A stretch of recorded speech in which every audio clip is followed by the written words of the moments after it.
Okay, are we ready to absolutely set our glutes on fire? You're gonna love this one.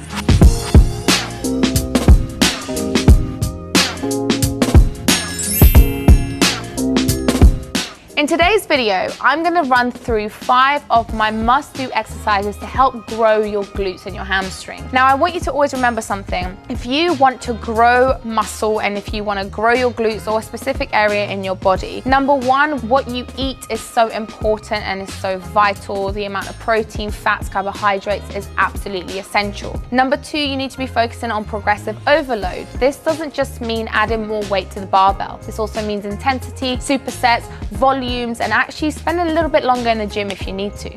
It also means consistency in your exercises. Now, I did this video years ago and I absolutely loved it, but since then I've kind of changed my opinion on what my top 5 exercises are and also perfected my form a little bit more. So it's only right I go through them with you. I can't stress enough that you must be doing exercises consistently enough to see results. That's why on the Strong program, on the Toner Sculpt app, which is by far my favorite program I've ever written in my life, you are going to have your foundational compound moves, and then the only thing that changes is your accessories, your unilateral moves, your burners, but fundamentally your compounds stay the same. Also, right, we need to discuss the elephant in the room. I'm testing a new fabric for Honor Active. I've been testing this new fabric now for about 4 months, and I forgot I had these on when I'm doing this YouTube video, but it is what it is. Don't watch the colors, don't watch the fit. Everything is wrong. I'm just testing the fabric, the opaqueness, if it's squat proof, if it's stretchy enough. So you're gonna be trying it with me too. So without further ado, exercise 1.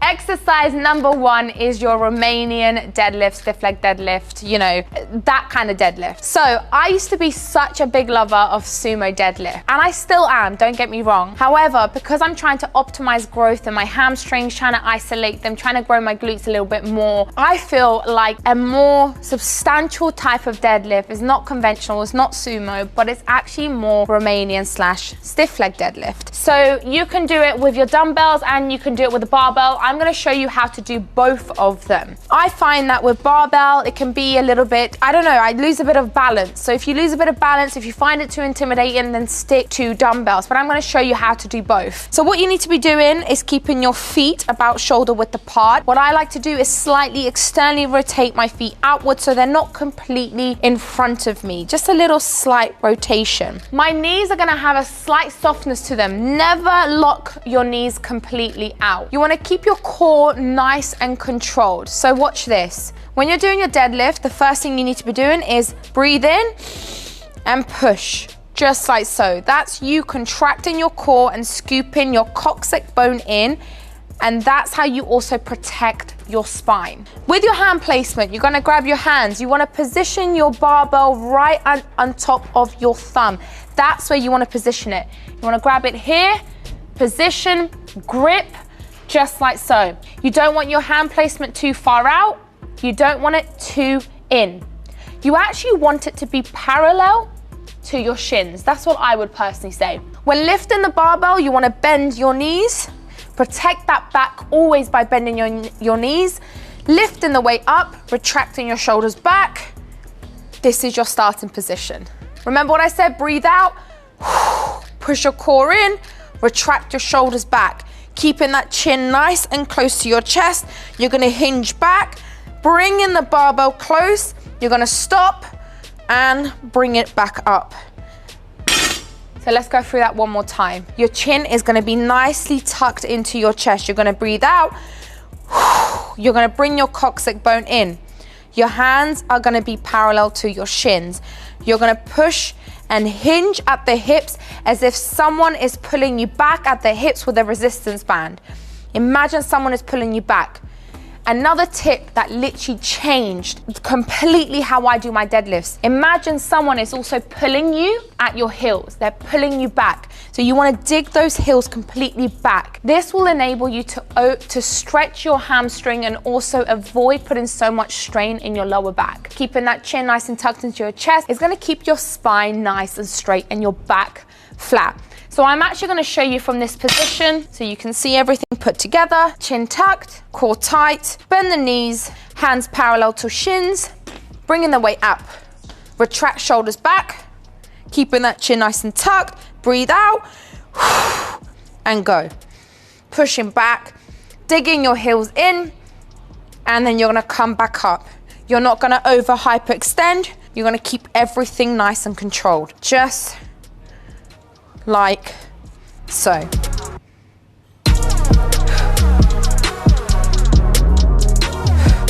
Now that I've taught you how to do a barbell deadlift, I'm going to go into dumbbells. For anyone who doesn't have a barbell at home, or you're just a little bit intimidated of it, or you just simply don't like it, it's fine. I actually love to do dumbbell deadlifts. Same thing, same concept. You want to grab your thumb, your weight should be positioned right on top of your thumb, just like so. That's your hook.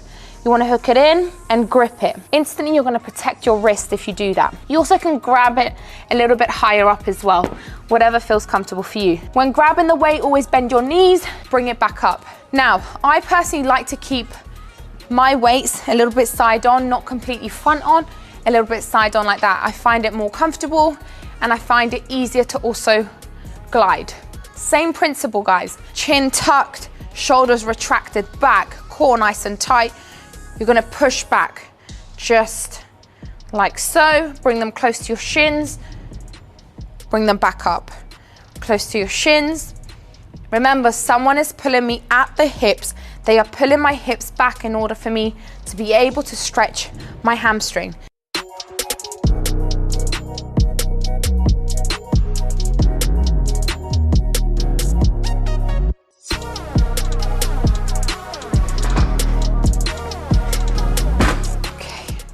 Moving on to exercise number 2, and this is a unilateral move. A unilateral move means a singular movement, and it's a split squat.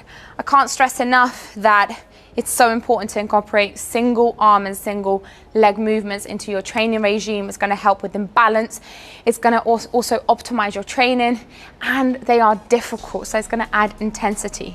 If you struggle to understand or know where to put your feet and position yourself in a split squat, I'm going to make it simple. You place one foot back. You want to sit back on your bench just like so. You place your foot out just as you would, and you come back up. That's all it takes. And you're ready to go. If you want more quad orientated, I would sit upright.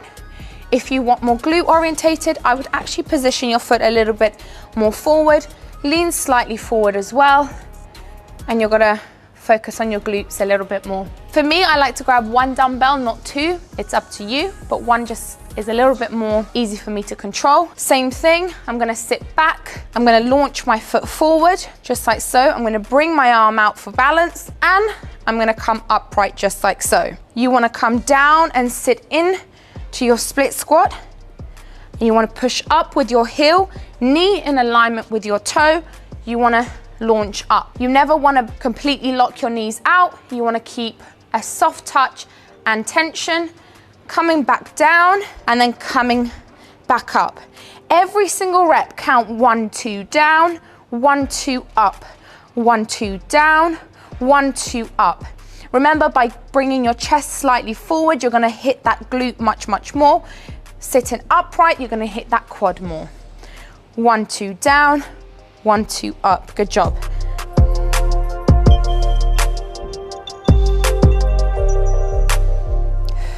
The next movement is a hip thrust. I actually don't have a pad with me, which is really scaring my hip bones right now, but try and get some form of protection. I'm actually just going to use my hoodie for now, just to save my body from any bruises. But always use a barbell pad, yoga mat, whatever you have, just to position and cushion yourself. You want to place your shoulder blades onto the bench comfortably like so. You want to roll your weight onto your hips, and you want to ensure that your feet are in alignment. You don't want one forward and one backwards. You want to ensure they're in alignment. Now, the one mistake I used to make is I actually didn't have enough of my upper body on the bench. So what I would say is always come up and position yourself enough to where your chin and this area of your body is completely locked and it cannot move. And the only movement you're doing is at your hip hinge. So when you're pushing and thrusting the weight up, it's simply only coming from your hip hinge, just like so. You don't want to be doing this. There's a difference between that and coming upright, locking your chin in, looking forward at all time, and scooping your tailbone in like an ice cream scooper. Just like so. 1, 2, 3.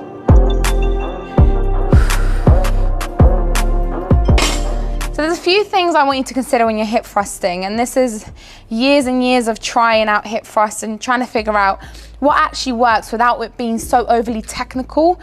I don't think fitness needs to be so technical all the time. It can truly be simple. Depending on your height will depend on the height of the bench. Now this bench is fine for me, it works great for me. However, if it was too high over here, there's 2 things I would do. Number 1, I would grab another weight, a plate just like so, and I would position it underneath me. This is if you only have minimal equipment at your gym or at your house. Instantly, that's going to give me even more leverage.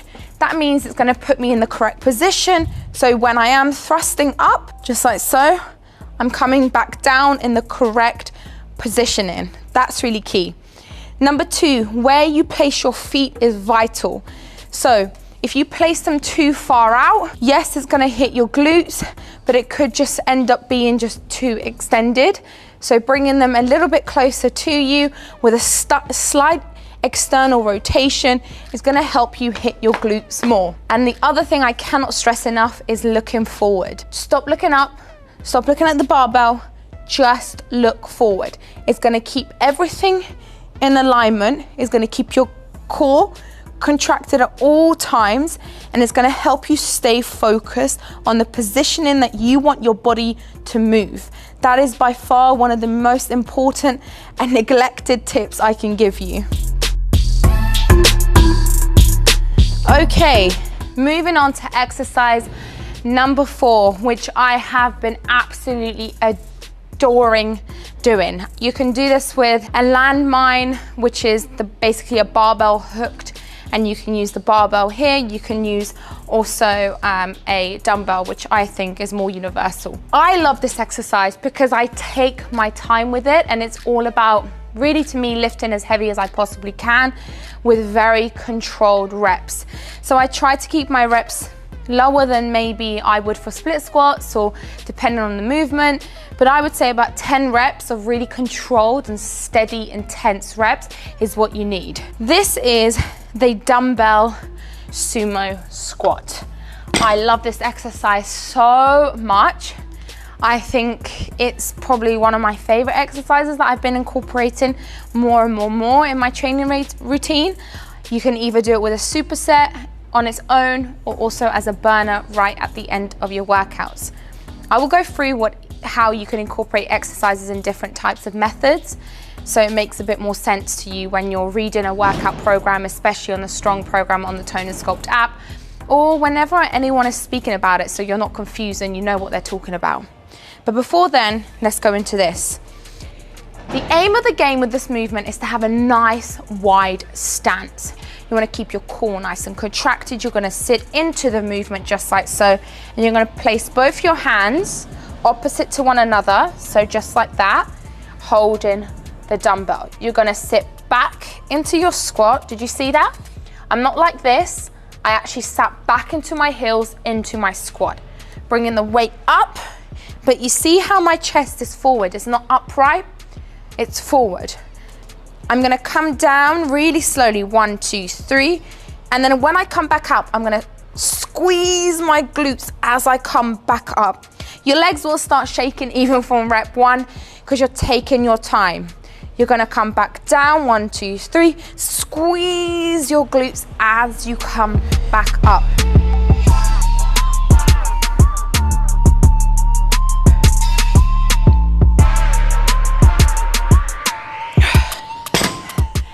Oh,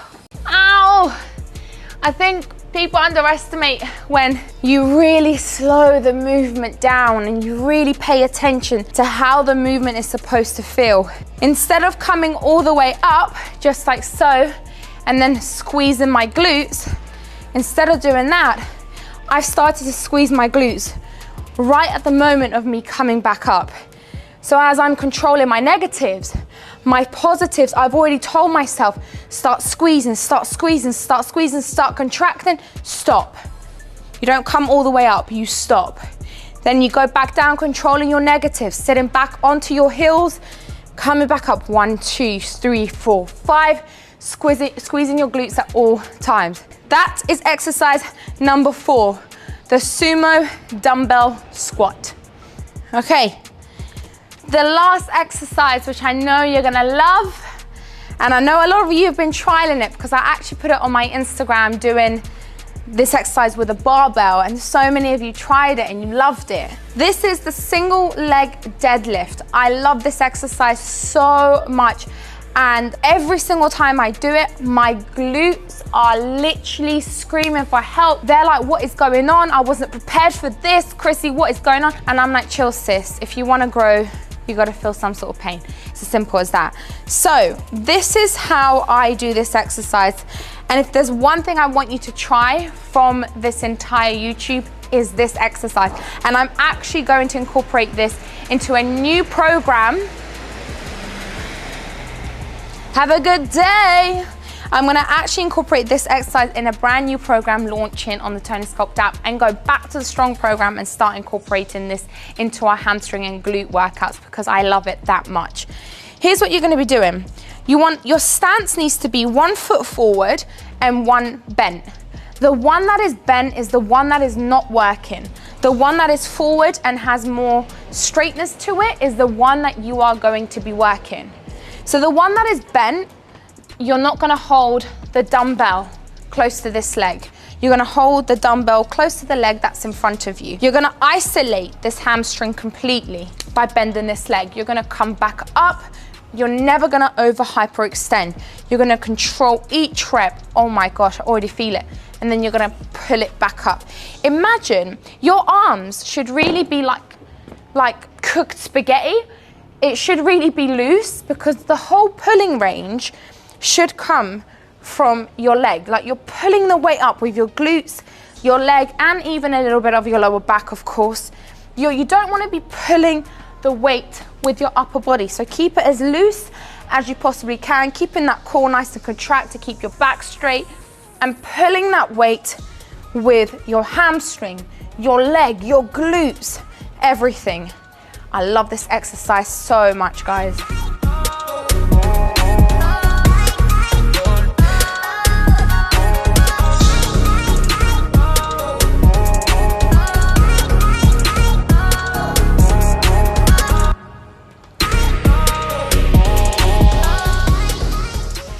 Before this video ends, I just want to explain something really briefly that may have caused a lot of confusion to some of you. Now, progressive overload, like I said, is a number of different things. It's not just adding more weight to your training exercises and the exercises you've been doing. It's also intensity, volume. It's also maybe spending a bit longer in the gym. It's different types of progression. So like I said, with the dumbbell sumo squat, you can do that exercise as a standalone. And the way I would do that as a standalone is by ensuring that the weight is difficult for me to try and achieve the reps that I've allocated myself. So for example, if I'm doing 10 reps, I need to be getting to 8 reps and be pushing for 2 more. If I'm getting to 10 reps and it's too easy and I'm going for 15 reps, then that indicates that the weight is way too light. So always remember that. But if I wanted to incorporate it as a superset, I would potentially reduce that weight to about 60% of my capability and incorporate a higher rep range and also incorporate it with another exercise. A superset are 2 exercises combined together that you perform one after the other with little to no rest. That progressive overload is called intensity. Or you can do it right at the end of your workouts like a burner.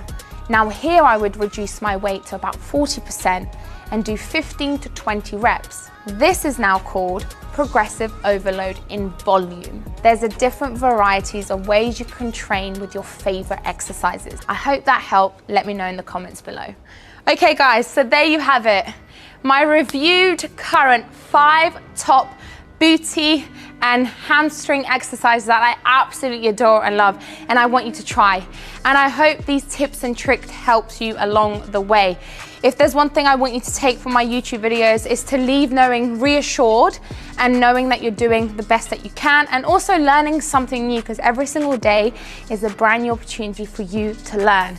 So please always take that from my YouTube videos. And if you want a gym-based program and you don't know where to start, I strongly recommend to download the Tony Scott app. The link is down below in my bio. The reason I'm telling you to do it is because it's 14 days free.